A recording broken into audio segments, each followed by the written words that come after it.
James Kennedy is back wielding his pen with his second book, Loud Medicine, set to hit the shelves this Thursday.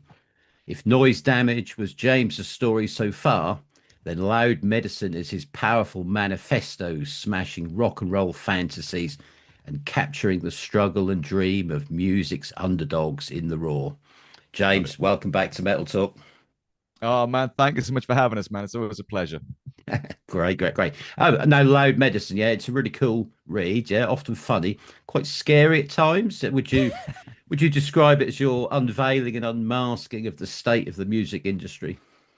I think so. Yeah. I mean, it's a difficult one with any kind of non-fiction book because the publishing process of a book takes so long. I mean, I started writing the thing like over a year ago. And and then it takes ages to get edited and Hmm. pressed up and stuff like that. And things move so fast in culture that the concern was that when you're writing about AI and technology and social trends and stuff like that, by the time the thing comes out, you're going to be like light years behind the curve. So there was a bit of that going on. So there was some last minute rushed edits happening right up Right. to the finish line to make sure that thing was up to date. But yeah, I think it's pretty much covering the whole terrain of the music industry in 2025, the reality of life as a musician, the 99%, the underdog musicians is the kind that I write about. And yeah, some of the challenges that we face, be it technological, AI, streaming, the digitization of our industry and the way things are going generally. And also, things like the venue closures, Yeah. bricks and mortar problems, mental health is still a big one in this industry. It hasn't gotten any better in over 100 years, which is mental. Yeah. So yeah, there's some scary stuff in there, but also it's kind of like a love letter to music as well. It's kind of like you know despite all of those things, music is still the best medicine we've got in the world, and that's why we keep doing this crazy thing, Yes. even Yes. despite the battle scars. Yeah. Yeah. Yeah. I mean, as a whole piece, it really hits home if you've been in a band. The thing I like is the all the eye opening that's going to happen. Yeah, for those who don't play. Hopefully, yeah, hopefully. I mean, like my first book, Noise Damage, I think delved quite deeply into that terrain as well. The Hmm. reality of transit van life and the Evian shower. For those Yeah. who don't know what that is, it's not as glamorous as it sounds. It's basically showering with warm bottled water in dusty car parks. So I kind of covered a lot of that stuff in Noise Damage. It was difficult in writing Loud Medicine to not repeat myself. I mean, Yep. there are overlaps because that's my experience of things so far. So some of the stuff does get really mentioned, but only briefly. Um, but yeah, it's it was a tough act to follow. Noise Damage was, man. For that very Hmm. reason, and the fact that it was so well received as well. Yeah. So this one, I'm hoping, is more of a kind of, like you said, manifesto. I think is a great word. It's kind of a philosophizing of such on the state of play for us underdog musicians, in the modern age. Yeah, cool, cool. I mean, you mentioned save our venues. I mean, there is the battle to even get out there and play. I mean, save our venues is a great concept. Yeah, is that something that we in the press should be shouting out a lot more? I think so, mate. Yeah, 100%. I mean, I know a lot of press does. I mean, yourselves, obviously, NME are quite supportive of the Hmm. cause as well. But I just don't think enough people know about it in the general public, to be honest. And that's why I tried to really lay it out in the chapter that's called Save Our Venues. Because, I play in a band called James Kennedy and the Underdogs. We gig around the place and stuff like that. And it's such an amazing community of people that really do support live music and Hmm. grassroots venues and emerging artists, and they really do get it. They buy the merch even if they bought it at the last gig because they know that it all goes in the petrol fund, and that's wonderful. But I do think that the true dark reality of the venue situation and the mental health situation is still largely kind of unknown but Hmm. by too many people, even those who, like I say, are on the right side of this. Yeah, yeah, yeah, yeah. Yeah, that's really interesting and to the point. We'll talk through a few of the chapters. Yeah, not all of them. Yeah, kill machines. Yeah, I mean, you mentioned the importance of music and art. Yeah, I mean, you say art is our species' proudest moment. Yeah, quoting Mm. some famous person from the past. Yeah, I mean, if you look at the way business is, and AI is, yeah, it's almost like they're trying to make everything like a microwave meal. Oh yeah, 100%, 100%. Yeah, definitely. And we're all like, we're all unpaid laborers now for Hmm. big tech.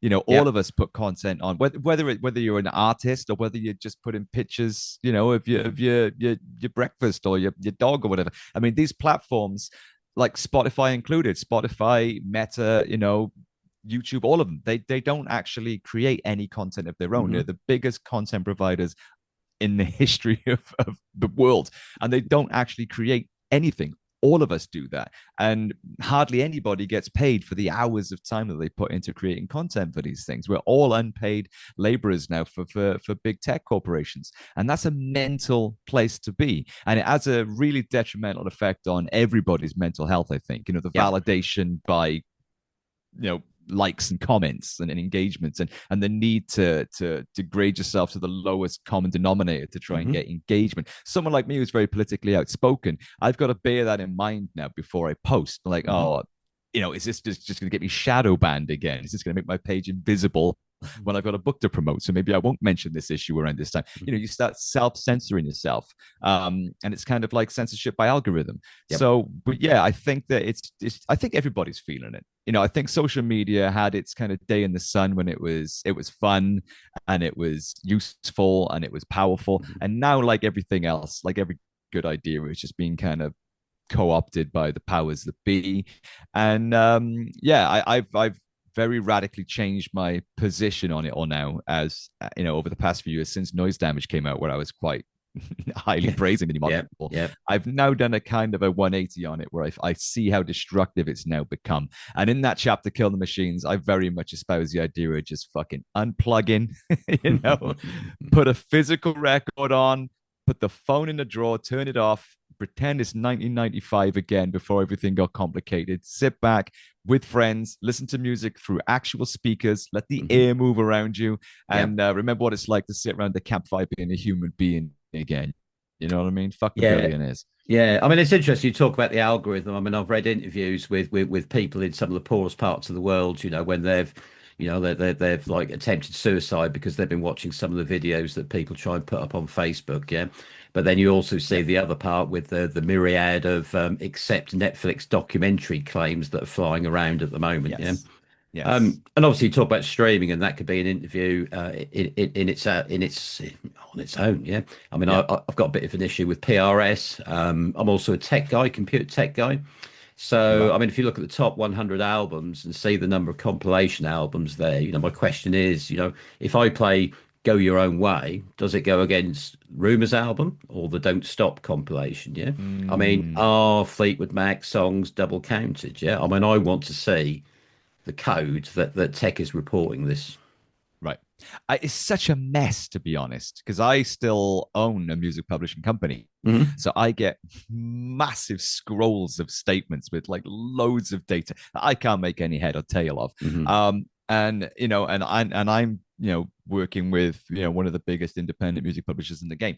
And if we can't make any damn sense of it, then God knows how an Hmm. independent artist is going Hmm. to. It's just a mess. It's they are making tons and tons and tons of money, by which I mean, the tech companies and the major labels who are basically, in bed with them.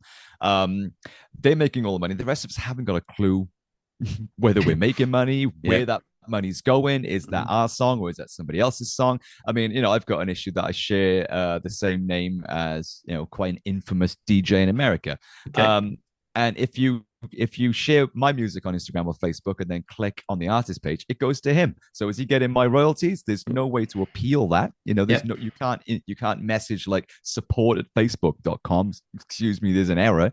There's no one to contact. So it's just this kind of landfill of data, and it's just a mess. And all of us are just trying to make some sense of it. It's crazy. Yeah, it's mental. I mean, there's no validation, there's no verification. There's no finding out the detail.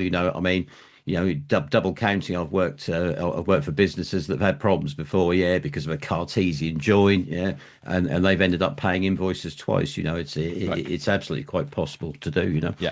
I mean, I love the week in the life chapter. I mean, it just hits home from a Metal Talk editorial standpoint. Yeah, you have to be focus driven and basically maybe a bit mental. Yeah. Yeah. Alcohol helps, and that feeds into the other chapter to do with Mhm. mental health. Yeah. Again, I mean, like I try to steer a lot of the book.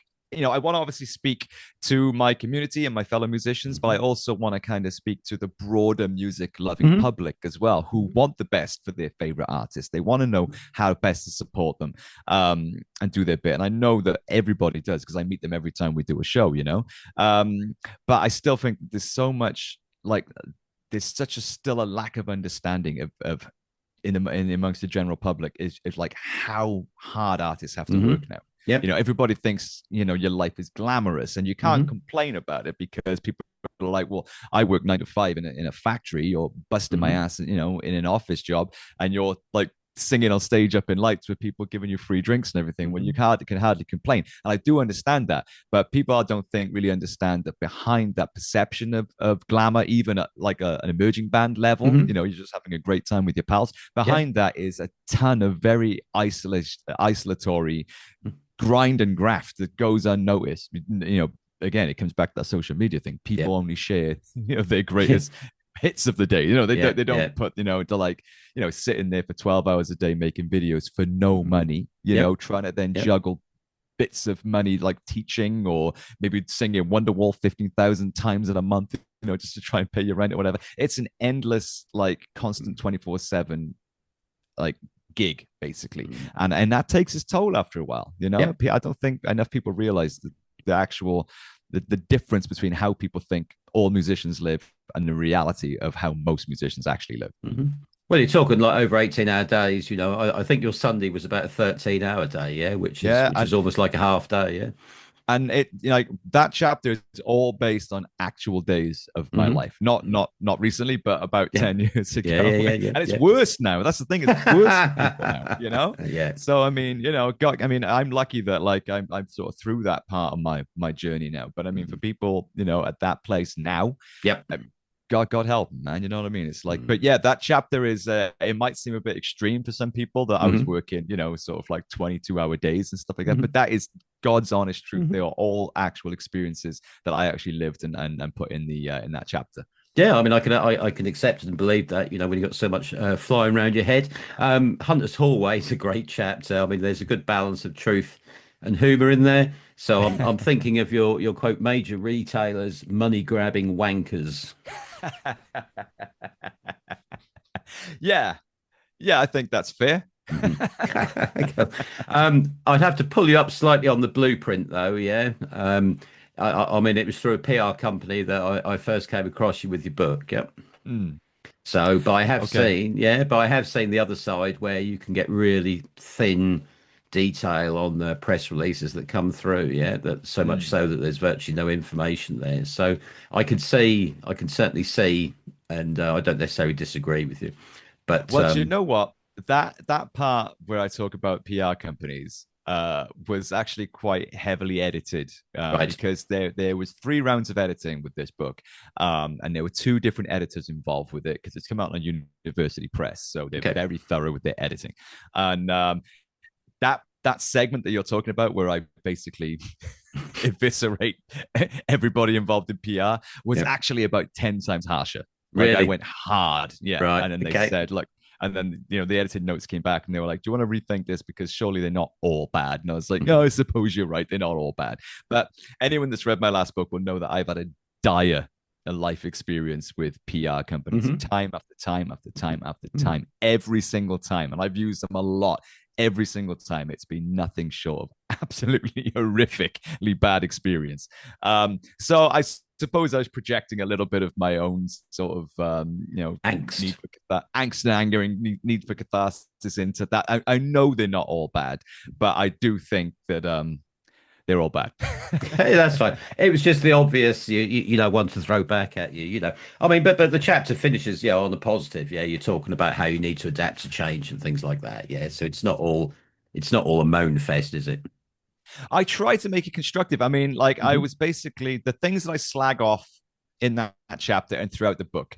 It's basically trying to say to emerging artists, like, don't waste your time on the things I've done. Like I say Hmm. at the start of that chapter, who am I to give anybody advice? Where's Yep. my Grammy record? Hmm. Where's my sold out, Hmm. Wembley, gig? I haven't done any of this stuff, but Hmm. I've made all the mistakes. So Hmm. you're better off listening to me because I can tell you what not to waste your money on, Hmm. who not to waste your time on, Hmm. and what actually, from the benefit of my hindsight now looking back, were the Yep. things that I wish I doubled down on that Yep. actually worked. Yep. Not just for me, or not even for me, but for people that I've now seen, in 20 years in the Hmm. game, that's been consistently have worked and things that consistently haven't.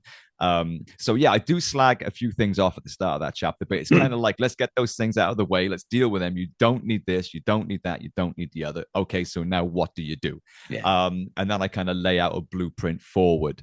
Again, it's sort of like it's not things that I've actually done myself with any great Hmm. success, but it's things that if I was starting again, I definitely would do. Yep. No, it's perfectly fine advice, yeah, and it is the sort of advice that people want to get. Yeah, it's no use asking Iron Maiden for advice, yeah, when they're just Right. playing, all these sold out tours and stuff. The 100%. Tribe, yeah, I mean that's another good one.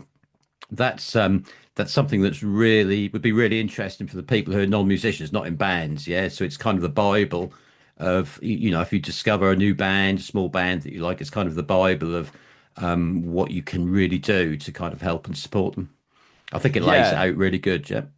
Thank you, man. Yeah, and I wanted to kind of like shine a light on the fans as well. The Hmm. amazing people out there that support music, that travel Hmm. around all the time, supporting emerging bands. And like I say, buying merchandise several times over. People say to me at our merch stand, I haven't even got a CD player, but I want to buy the CD Hmm. because I know it goes in your petrol fund, and they Yep. totally get it, and they're Yep. totally right, and it does really like keeps a band alive. Hmm. So I wanted to kind of give a shout out to those guys because music, it just can't survive without the people that support it, and Hmm. there's so many wonderful people out there that really do their bit on that front. So I wanted that chapter was kind of like a tribute to those guys, like Yep. giving them a thank you and a shout out on behalf of my music making brethren, and also yeah, it's a little short list at the end there of things that if anybody really wants to know how to help their favorite Yep. artists. There's a couple of things in there that I think they can do. Yeah, no, that's cool. That's cool. And it kind of maps into Hidden Hero as well, doesn't it? Yeah. So, these are the things that people don't normally read about. Yeah, Yep. it's a great shout out. It's the essential things that need to happen. Yeah, in order to see you jumping around on stage. Love that segue, man. Lovely segue. Yeah, Hidden Heroes is another little it's a chapter again, where I'm kind of like shining the light on people that aren't the musicians, Hmm. but not the fans this time. It's the people who are literally, hidden behind the curtain. Yep. It's the tour managers, it's the sound techs, it's the crew, it's the drivers, it's the staff, it's the techies.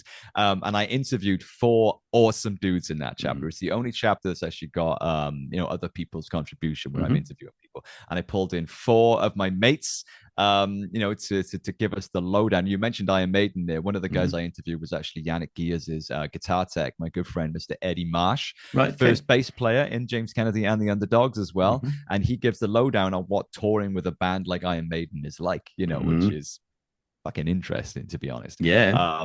So that chapter, yeah, is a shout out and a thank you to all those guys that make that make the magic happen, who don't get any praise or any of the glory. Yep. Yep.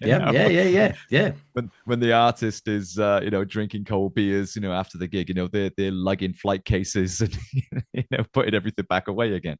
So yeah, I wanted to kind of let those guys speak for themselves as well, Yeah. and to explain exactly what it is that they do.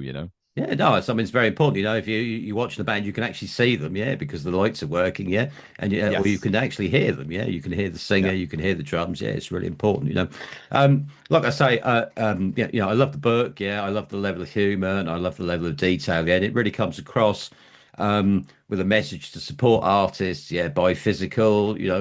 Are you optimistic for the future? I am. Yeah, I am, because I think that no matter what life throws at us, or what the industry or technological changes throw at us, I think people's need to create and people's need to hear music is just an inbuilt Hmm. non-negotiable. No matter what happens, we're going to find ways around it. We always do. I mean, and there's a chapter in there called Three Cheers for Struggle, Yep. where I talk about, some of the like super hardcore like obstacles that music has faced. Hmm. Like in some countries, it's actually been banned. Music has just Hmm. been outright banned. Hmm. On the example I use in that chapter as well is of communist Bulgaria, Yep. where music, like kind of like anything that wasn't patriotic government sanctioned music Hmm. was, you get arrested for. So what bands who wanted to do kind of provocative and anti-establishment music did was they started playing it at weddings, because weddings Right. were a loophole in the law. Okay. So we'll Yep. always find a way, we'll Hmm. always find a way. So I'm optimistic on that front. I don't think music, certainly live music, is ever going to be completely, terminally threatened. Hmm. But I think, between now and then, I think, we can definitely make the ride easier for everybody. I don't think it needs to be as hard as it Hmm. is. And I think at the root of that really is the age-old problem that's always been there. It's the same problem in a different set of clothing. It's just that 1% are making everything at Yep. the expense of everyone else making nothing. And Yep. if we change Yep. that, we'll all be all right. Yep. Yep. Cool. Cool. Cool. What's the latest with the Underdogs? I mean, I've seen you been doing some gigs and stuff like that. New music on the way. New tours. 100% yes to all of the above, man. Yeah, got a new album written. We're going to start recording that bad boy Fantastic. really soon. Super excited about it. It's been a long time coming. Yep. Yeah, really excited. But we're gigging our asses off as well. We got Nozfest coming up. We're doing Hmm. Savfest. We got Just Push Play Festival coming Yep. up. We got a bunch of support gigs coming up as well. We just did a tour with the mighty Marissa and the Moths, which was Hmm. amazing. So yeah, we're busy, man. I mean, we've only been together like just over 2 years, and Hmm. we've had a great run. We've had a lot of love from people, which is awesome. So yeah, I'm excited. I think a new album now to throw out there, and Fantastic. yeah, it's gonna Fantastic. be Fantastic. exciting. So, Loud Medicine's out Thursday. It's very much worth a read, especially if you've never been in a band. Any message for the fans, James? Just thank you so much. And like, it doesn't go unnoticed. Honestly, it's difficult at gigs, at the merch stand and stuff like that, to properly devote enough time to people that you want to catch up with. But it doesn't go unnoticed. We all love you guys to bits, and yeah, we want to see all of you again really soon. Fantastic. So I couldn't finish it out without a quote from your book. So forgive me for a minute. Yeah. Go forth with vigilance and duty to protect the realm. Don't let the bastards win the next round. And let's take back what was ours all along. I think it sums it up really well. James, wish you the best of luck for the book and good luck. Thank you so much, Steve. I really appreciate you, man. I'll see you soon. Thanks for having Cool. us.